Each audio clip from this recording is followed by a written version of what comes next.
તો સુરતમાં વરસાદ બાદ ઠેર ઠેર પાણી ભરાવાની સમસ્યા જોવા મળી છે। પાણી ભરાતા ભેસ્તાન નવસારી રોડની એક બાજુ બંધ કરવી પડી। તમામ વાહનોને અન્ય રોડ પર ડાયવર્ટ કરવા પડ્યા છે। બીઆરટીએસના કોરિડોરમાંથી વાહન ચલાવવા લોકો મજબૂર બન્યા છે। દરરોજ પણ લોકો બીઆરટીએસમાંથી વાહન ચલાવતા હોય છે, પરંતુ તેનું કારણ અલગ છે અને આજે જે બીઆરટીએસના કોરિડોરમાંથી વાહન લોકો ચલાવી રહ્યા છે તેનું કારણ છે કારણ કે એક બાજુ સતત પાણી ભરાયેલું છે, જેના કારણે એક બાજુનો રોડ બંધ કરવાનો વારો આવ્યો છે। ત્યારે અન્ય રોડ પર તમામ વાહનોને ડાયવર્ટ કરવામાં આવ્યા છે અને ભેસ્તાન નવસારી રોડની એક બાજુને બંધ કરવામાં આવી છે।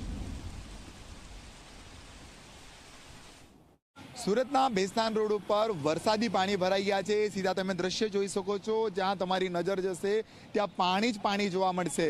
જે રીતના મેઘરાજાની બીજી જે બેટિંગ શરૂ થઈ છે અને બીજા બેટિંગની અંદર જ આ રીતના વરસાદી પાણી ભરવાના શરૂ થઈ ગયા છે।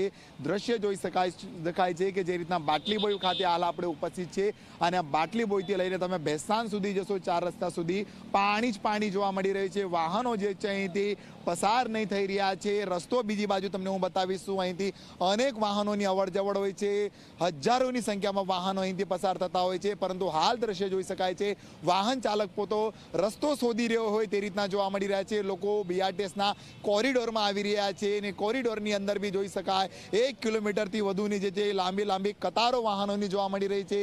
નાના વાહનો હોય કે ભારે વાહન હોય, તમામ લોકોને ભારે હાલાકી વેઠવાનો વારો આવ્યો છે। લોકો આ રીતના રોંગ સાઈડ બીઆરટીએસ કોરિડોરમાંથી જવા માટે મજબૂર બન્યા છે। એનું જવાબદાર જો કોઈ હોય સુરત મહાનગરપાલિકા, કારણ અકસ્માતની ઘટના સર્જાઈ શકે છે, મોટી દુર્ઘટના બની શકે છે। ત્યારે મહાનગરપાલિકાના દર વર્ષે પ્રી મોન્સૂન કામગીરીના દાવા થતા હોય છે, પરંતુ આ દાવા કંઈ દેખાતા નથી। મેયરે બી જણાવ્યું શું શહેરીજનોને આ વખતે વરસાદી પાણીની સમસ્યા નહીં સર્જાશે, કંઈક પણ પાણી ન ભરાશે, પરંતુ મેઘરાજાના પહેલા રાઉન્ડમાં જ શહેરમાં પાણી ભરાઈ ગયા હતા। 4 દિવસ સુધી લોકો પોતાના ઘરમાં કેદ રહ્યા હતા। ખાસ કરીને લિંબાયત હોય કે પર્વત પાટિયા હોય કે સણિયા અહેમદ હોય કે પછી ઉધના હોય, તમામ વિસ્તારોમાં પાણી ભરાવાના દ્રશ્યો સર્જાઈ ગયા હતા। લોકોને ભારે હાલાકી પડી હતી અને હાલ બી બીજા રાઉન્ડની અંદર એ જ પરિસ્થિતિ જોવા મળી રહી છે। જોઈ શકાય છે જ્યાં જો ત્યાં પાણી છે। આ રોડ જે છે આ રોડ પર એટલા વાહનો જે છે પસાર થતા હોય છે, સતત વાવા જવાઈ હોય છે 24 કલાક, કારણ આ સીધો રોડ જે છે નેશનલ હાઈવેને મળે છે અને ત્યાંથી અનેક વાહનો જે છે ડાયવર્ટ થતા હોય છે, પરંતુ હાલ જે રીતના પાણી ભરાઈ ગયા છે લોકોને જે છે ભારે હાલાકી પડી રહી છે અને આ સુરત મહાનગરપાલિકાની જે નબળી કામગીરીના લીધે શહેરીજનોને હાલાકી વેઠવાનો વારો આવ્યો છે।